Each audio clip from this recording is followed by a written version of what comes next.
इथं जर का बघतं सोडून दुसरा पक्षी जर गेला सगळे त्याच्याकडे बघतात करायचं कसं काय आला काय जमत तशी माझी अवस्था गेला इथं हे सगळे शिक्षण खात्यातले हे सगळे शिक्षण खात्यातले गायकवाड जोड केंद्र प्रमुख होते हे प्रिन्सिपॉल होते आता यात संचालिक आहे यात तुमचे काळजीभाऊ आहेत बरोबर आहे का अशा ह्याच्यात मी रेव्हेन्यू खात्याचा मनुष्य आहे सर म्हणजे अगदीच विरोधाभास तर अशा या कार्यक्रमाचा दृष्टीनाथ योगायोगानं सावित्रीबाई फुले की त्यांच्या कर्तृत्वामुळे त्यांच्या नियोजनामुळे त्यांच्या स्वातंत्र्यामुळे त्यांच्या कष्टामुळे आज तिथं सावित्रीची लेख पुढली लेख तिथं आपल्याला बघायला मिळते बरोबर आहे का आणि जी सावित्रीबाईचं वसा जो दिलेला आहे तो घेऊन त्याप्रमाणे अनेक मुली तयार करायचा प्रयत्न करते अशी कोण आहे का तुमच्या ऐकण्यात कोणी आपलं इथं आहे कोण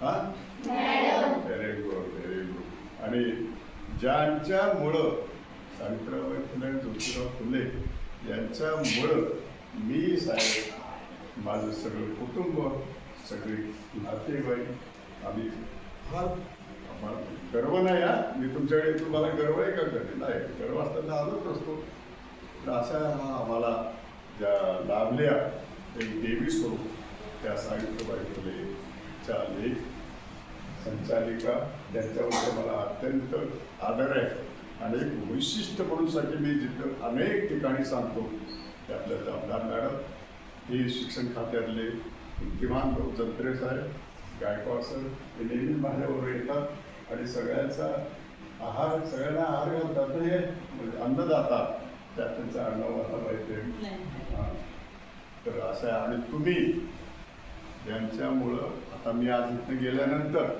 मला कितीतरी दिवस तुमची आठवण राहते आणि त्या आठवड्यात मी रमून जातो वेळ जातो हा हेच माझं भांडवल माय रनिंग इज 75 आता त्यामुळं ठीक आहे त्यामुळं ते आहे लक्षात आपण जरा सुसंवाद साधूया कारण गप्पा मारल्या की साहेब लक्षात राहतात अरे की नाही पाठांतरापेक्षा तुम्ही त्या पुस्तकावर चर्चा केली तर तुमच्या लक्षात राहतं बरोबर आहे की नाही मी किती वेळा आलो तुमच्याकडं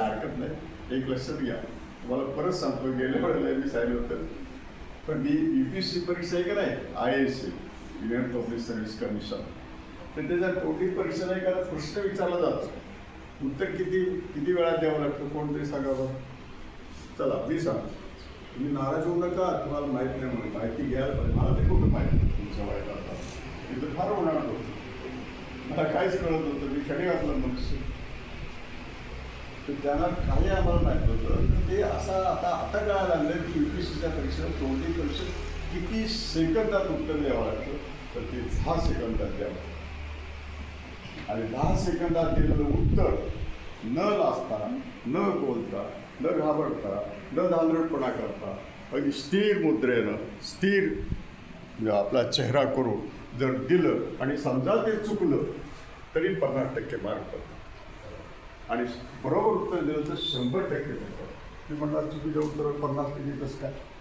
कारण आम्ही UPSC कलेक्टर नेमतो IPS नेमतो बरोबर आहे का नाही कलेक्टर IPS कसा पाहिजे धडक पाहिजे वेळ मारून नेणार पाहिजे तिकडे धड फुटलं आहे आणि पहिला कलेक्टरला येतो मग तो म्हणतो का घाबरले सगळं आता काय करू पुढे जाऊ काय करू अरे SPला सांग नगरपालिकेला सांग माणसं बोलत जपात ताबडतोब ट्रक जप्त कर आणि सगळीकडे सोय करून टाक सगळ्यांना ऑर्डर देऊ टाक असा कलेक्टर लागतो तर माझी परत इथं मी कुठं आलो माहिती का मुलीनो तुम्हाला आता मी आजोबा असून सुद्धा विनंती घाबरायचं नाही चेहरा कसा असा कडक ठेवायचं मागच्या वेळेला सांगितलं होतं मला आठवत आहे आणि मुलींच्या बाबतीत मी फार सेन्सिटिव्ह आहे कारण हल्लीचं जग फार खराब आहे हे चांगल्या क्षेत्रात काम केलं हे सगळे चांगल्या क्षेत्रात आहे पण मी कुठल्या क्षेत्रात केलं दर महिन्यातले 4 वेळा कैदी माझ्याकडे यायची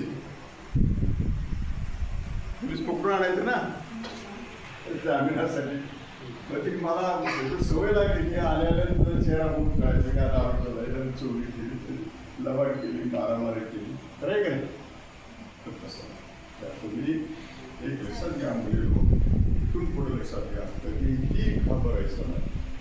आणि ते घाबरायचं नसेल तर पहिल्यांदा आपल्याकडं जे काही आपल्या मातोश्रीने सांगितलेलं आहे सावित्रीबाई फुले, तुम्हाला एक आता जाता जर पहिलेच वाक्य सांगतो, सावित्रीबाई फुले माझा काय संबंध आहे? तर ते माझे पाहुणे आहेत, त्या माझ्या पाहुणे आहेत, त्यांचं नायगावमध्ये अजून नातेवाईक केलं का साहेब? आम्ही जवळचे नातेवाईक आहोत. आहे का नाही मला अभिमान आहे का नाही? त्यांच्यामुळे माझे नाते आता एक नाथ साहेब एल एल बी करते, एक नाथ एक पुण्याला एल एल बी करते, एक हैदराबादला एल एल बी करते, एक नातू दिल्लीत असतो. तुम्ही असे आम्ही म्हणजे करत नाही, तुम्हाला स्फूर्ती मिळा म्हणून सांगतो. तर हे सांगताना मी तुम्हाला एक वाक्य दरवेळा सांगितलं, आजही आठवण करून देतो. मुलींनो, तुम्ही इतक्या योग्य वेळी जन्माला आलेला आहात आणि योग्य ठिकाणी आहात की तुम्हाला काय मला पण रिपोर्ट उभारण्यासाठी भारीच पूर्ण सांगा की मी आमको होणार आहे. कोणी एकाने उठून सांगा, चला 50 मध्ये कोणी उठून सांगा, पटपट पटपट. मी कलेक्टर होणार. काय म्हणले? कलेक्टर, टाळ्या वाजवा. आणखी कोण? 50 मध्ये हा, सांग तू काय होणार? तू उभी राहून सांग काय होणार. तसं नाही, लाजायचं नाही, निवडायचं नाही. हां सांग, काय ते सांग. बरं, टाळ्या वाजवा.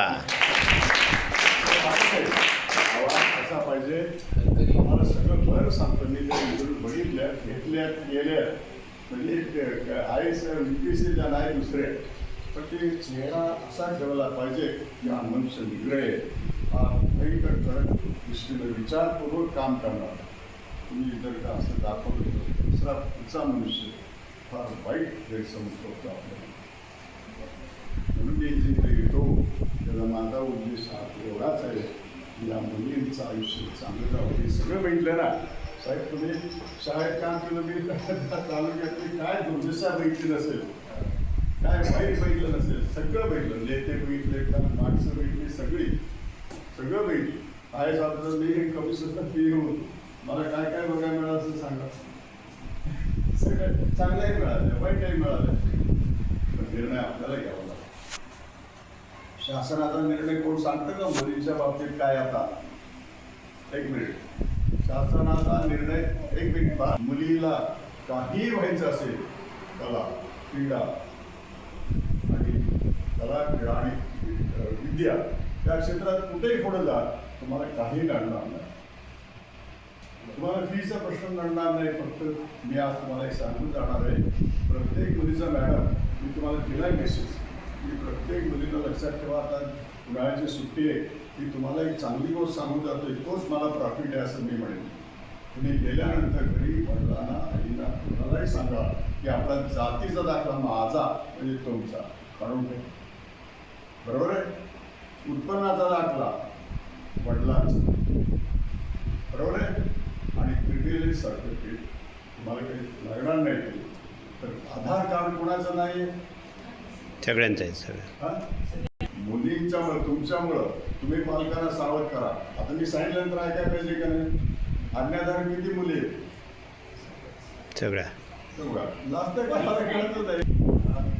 असं सांगणार घरातलं कोणीतरी पाहिजे. नको. तर गेले इथून थोडं लक्षात ठेवा. एक माझा प्लस पॉईंट मी म्हणेन की आयुष्यात तुम्ही चांगलं काम. आता ह्या 4 गोष्टी तुमच्याकडे असल्या तर तुम्हाला काही नडणार नाही. परदेशात जायचं जा, पण आता त्याला एक मात्र हे आहे, प्रोव्हिजो आहे. काय ना काही असलं तर त्याच्या खाली प्रोव्हिजो असतो, आणि तो म्हणजे तुमचं मेरिट पाहिजे. तुम्ही 40% मार्क पडले, तुम्ही म्हणाल की मला मेडिकलला जायचं ना, आहे का? जमणार आहे का? नाही जमणार. तर तुम्हाला मेरिट पाहिजे. आता मेरिट तुमचं मेरिट आता साहेब मेडिकलचं मेरिट ह्या सगळ्या मुलींचं 92% आहे. 92% वर मार्क पाहिजेत. तर ते सहज शक्य आहे. ते मी सांगतो, सहज शक्य आहे, हसत कळत शक्य आहे. त्याला एकच मी कालही बोलले साहेब, एक कला विज्ञान आमच्या शाळेत होतं. कला विज्ञानाचं प्रदर्शन आमच्या कृष्णानगर शाळेत होतं. तर तिथं मी साहेब योगायोग असं की आमच्या शेजारी राहतो आणि आमचे डॉक्टर आले ते घरी येतात ना 4-8 दिवसांनी भेटायला. तर ते आले तर मी म्हटलं मी तू आता बस इथं गप्पा मार, मी आता शाळेत जातोय कार्यक्रम. तिथे गेल्या माझ्या लक्षात आलं, अरे बापरे आपल्या चिरंजीवांना आणलं तर ह्या मुलांना चांगलं मार्गदर्शन होईल. म्हणून मी हेडमास्टर बालदार मॅडमला विचारलं आणू का, म्हणजे आणा. बघा बरं कसं झालं. त्या सगळ्यात म्हणजे मलाही अभिमान वाटला आणि माझ्या मुलालाही वडिलांचा अभिमान वाटला. का माहिती आहे कोणाला? नाही, पेपर वाचता का? वाचता? कधी सुनील सरकारचं नाव ऐकलं का? वाचलं का वर्तमानपत्र? रोज आहे बरं का. ते माझे 2 नंबरचे चिरंजीव. आणि मी तिथं सांगितलं सरळ की हे चिरंजीव आहेत ना, त्यांना हे कशामुळे डॉक्टर झाले. माझी जरा साहेब कडक शिस्त आहे का पुढची आहे म्हणजे, आणि ती पाळावीच लागते. मी त्यांना सांगितलं माझी मिसेस घरी आहे, ती 7वी पास आहे फक्त. तर घरी जाऊन विचारा की हा अभ्यास कसा घेत होती. माझी मिसेस काय करत होती, पहाटे 4 वाजता उठायची. त्यालाही 4 वाजता उठवायचं. कितवीपर्यंत? 9वी, 10वी, 11वी, 12वी. तुम्हाला का सांगतो, माझी प्रौढी नाही बाळा, मला सगळे दिले देवान. अगदी मी सुखात आहे. माझ्या अपेक्षाही कमी आहेत. मला नाद नाही, व्यसन नाही. त्यामुळे माझ्या सगळ्या लिमिटेड गोष्टी आहेत. पण ह्याला चूक म्हणजे आई वडिलांचे. म्हणजे आपल्याला तुम्हाला राग आला तरी बोलणार. आई वडील हे कुणाला ते देत नाहीत, त्याला शिस्त लावत नाहीत असं माझं म्हणणं आहे. तर लावून घ्या तुम्ही. त्यांनी लावलं ते आनंद असतो, शिक्षण. पण तुम्ही लावून घ्या. मी त्यांना सांगितलं की 4 वाजता उठायचं, त्याला घरातनं शाळेपर्यंत न्यायचा, फिरून आणायचा, परत ह्याच्यात बाथरूममध्ये न्यायचं, तोंड धुवायचं आणि समोर बसायचं. ते मिसेस समोर बसायचं. डाळ निवड, भाजी निवड, झोपले ते याद राखणं. असं किती दिवस? 4 वर्ष. आणि ह्या 4 वर्षात मी पुण्यात होतो कमिशनला. ते घरी होते तरी मधनाला फोन करून विचारायचं कसं काय आहे, चालू आहे, व्यवस्थित चालू आहे, व्हेरी गुड.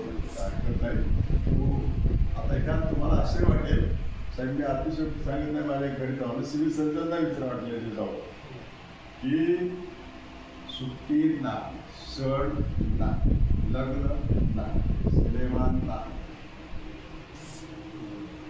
पाहुणे बिलकुल नाही, TV नाही, फक्त 4 म्हणजे कुठंच गेलो नाही, कोणाच्या वारसाला गेलो नाही, लग्नाला गेलो. लग्न घरातलं सत्ता असलं तरच मी 2 तास गेलो शकतो. नाम काय झाला म्हणजे त्यांना 94% मार्क पडले. मी मिरजला गेलो त्यांना घेऊन. त्या डीनला म्हटलं माझ्या मुलाला 94% मार्क आहे, त्याला ताबडतोब पदवी द्या. त्यालाही बरं वाटलं, उलटा आनंद झाला ना. त्याने ॲडमिशन दिली. पण लगेच मी सांगितलं आता रेवडी खातं घाबरायचं काही कारण नाही ना. मी त्यांना म्हटलं एवढं का तुमच्या कॉलेजपेक्षा पुण्याचं कॉलेज फार चांगलं आहे, त्यालाच बोलतोय कारण माझं मार्क होते माझ्या मुलाला. म्हणून तुमच्यापेक्षा पुण्याचं कॉलेज चांगलं आहे, मी तिथे जाऊन प्रयत्न करणार आहे.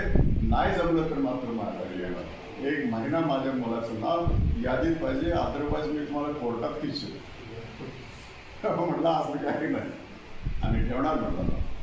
मग पुन्हा मी ह्याला गेलो, BG मेडिकलला अर्ज भरला. त्याची बॉम्बेला इंटरव्ह्यू असते. साहेब नीट ऐका, तुम्हालाही उपयोगी पडले. गायकवाड साहेब, माझ्या मुलाला 94.6% मार्क होते आणि एका मुलीला 94.7% होते. म्हणजे एकच पॉईंट द्यायला होता आपण नाही, हो की नाही. तिचं सिलेक्शन झालं, तिथं बंद झालं.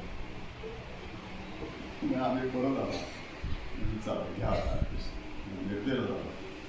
ते माझं कौतुक तुमच्यासाठी सत्य घटना सांगितली माझी, म्हणून तुम्ही ऐकू नका. एक सगळ्यांच्याच घरी पुष्कळ जे बुद्धिजीवी लोक आहेत ना, मी बघितले साहेब. मी IAS ऑफिसरशिवाय काम केलं नाही कुठं. मी तिथे जात नव्हतो, कधीच जायचो नाही.